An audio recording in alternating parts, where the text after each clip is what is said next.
याच्यामध्ये अंदाजे सायंकाळी 6 वाजताची एक घटना आहे। त्याच्यामध्ये जो फिर्यादी आहे त्या फिर्यादीला फेसबुकवरून ओळख झाली होती। त्याच्या ठिकाणी फेसबुकवरती काही गोष्टी त्याला समजल्या की काही रक्कम दिल्यानंतर त्याची 4 पट रक्कम आपल्याला मिळेल। त्याच्या अनुषंगाने त्यांनी संबंधित आरोपींना फोन केला आणि फोनवरती बोलणं झाल्यानंतर काही रक्कम जी ओरिजिनल कॅश घेऊन त्याच्या बदल्यात 4 लाख रुपये मिळतील, 1 लाखाच्या बदल्यात 4 लाख रुपये असं त्याला सांगितलं गेलं आणि त्याच्या अनुषंगाने त्याला महाराजा बाग येथे या ठिकाणी बोलवून त्या ठिकाणी त्याच्याकडची कॅश हिसकावण्याची आणि त्याला मारहाण करण्याचा प्रयत्न त्या ठिकाणी झाला। त्याच्या अनुषंगाने आपण बर्डी पोलीस स्टेशनला दरोड्याचा आणि चिटिंगचा गुन्हा दाखल करण्यात आलेला आहे। त्याच्यामध्ये 4 आरोपी आपण सध्या अटकेत आहेत आणि 1 आरोपी फरार आहे। त्यामध्ये आता जे आम्हाला जवळपास 44 बंडल्स मिळालेत आणि ते 500 रुपयाच्या नोटाचे बंडल्स आहेत।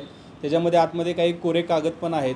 असे एकूण प्रत्येक बंडल्समध्ये 92, 95, 94च्या आसपास अशा नोटा आहेत आणि हे पूर्ण भारतीय चिल्ड्रन्स बँक भारतीय असं त्या नोटावरती लिहिलेलं आहे। त्यामुळे त्याला असे डुप्लिकेट नोटा म्हणता येणार नाही। ते खेळण्यातल्या नोटा ज्या प्रकारे असतात तशा प्रकारच्या नोटा, पण त्या नोटांमार्फतच ही फसवणूक करण्याचा प्रयत्न या ठिकाणी केलेला झालेला दिसून येतोय। आणि काही आरोपी याच्यामधला फरार आहे, तो जो मेन आरोपी आहे तो आरोपी सध्या फरार आहे की ज्याच्या थ्रू हे सर्व गोष्टी केल्या होत्या।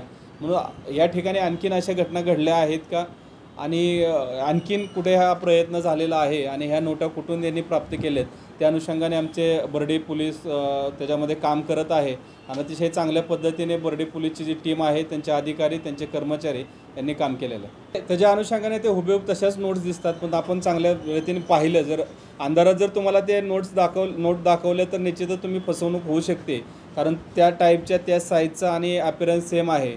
फक्त त्याच्यावरती भारतीय चिल्ड्रन्स बँक असं नमूद आहे, ते जर तुम्ही व्यवस्थित बघितलं नाही तर याद्वारे निश्चितच फसवणूक होते। हा असली नोटा देण्याचाच तो प्रयत्न होता। कुठंतरी फसवणूक करून त्या संबंधित फिर्यादीला त्यांनी त्याच्यामध्ये इन्व्हॉल्व करून घेतलेलं होतं।